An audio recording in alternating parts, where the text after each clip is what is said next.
तुर्की कहता है कि इसकी जानिब से शुरू किया गया पीस स्प्रिंग नामी ऑपरेशन दहशत गर्दों को निशाना बना रहा है।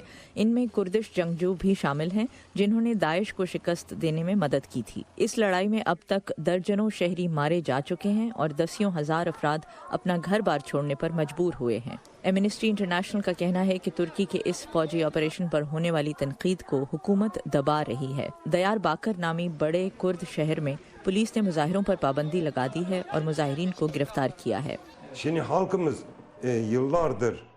लोगों पर जुल्म इस हद तक बढ़ चुका है कि बाहर निकलकर इंतहाई जमहूरी अंदाज में भी किसी बात पर रद्द अमल देना लोगों के लिए बहुत बुरा है।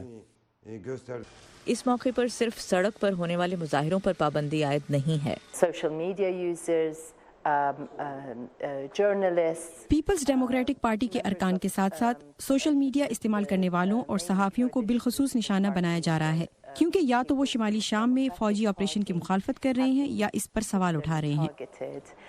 because they either questioned or opposed the military operation in northern Syria.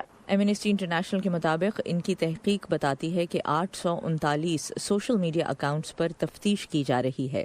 इन पर इल्ज़ाम है कि इन अकाउंट्स ने फौजी ऑपरेशन के आगाज़ के पहले हफ्ते में मुजरिमाना मवाद शेयर किया है। 186 अफराद इसी सिलसिले में हिरासत में भी हैं। 27 अक्टूबर को वकील नोरकन काया को इस्तंबुल हवाई अड्डे से गिरफ्तार किया गया। उन्होंने ट्वीट की थी और लिखा था कि हम तजुर्बे की बुनियाद पर जानते हैं कि अमन ऑपरेशन के नाम से की जाने वाली हर कार्रवाई दरअसल कत्ले आम है।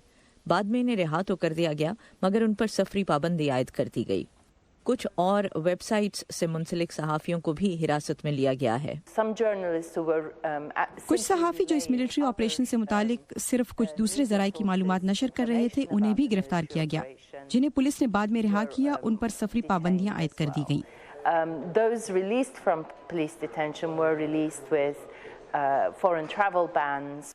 एमनेस्टी इंटरनेशनल का कहना है कि शाम में किए जाने वाले इस फौजी ऑपरेशन को हिज़्ब मुखालिफ और सियासी कारकुनों पर क्रैक डाउन बढ़ाने के बहाने के तौर पर इस्तेमाल किया जा रहा है। खास तौर पर 2015 की बगावत की कोशिश के बाद पैदा होने वाले हालात में और भी ज्यादा मुश्किलात पैदा हो चुकी हैं।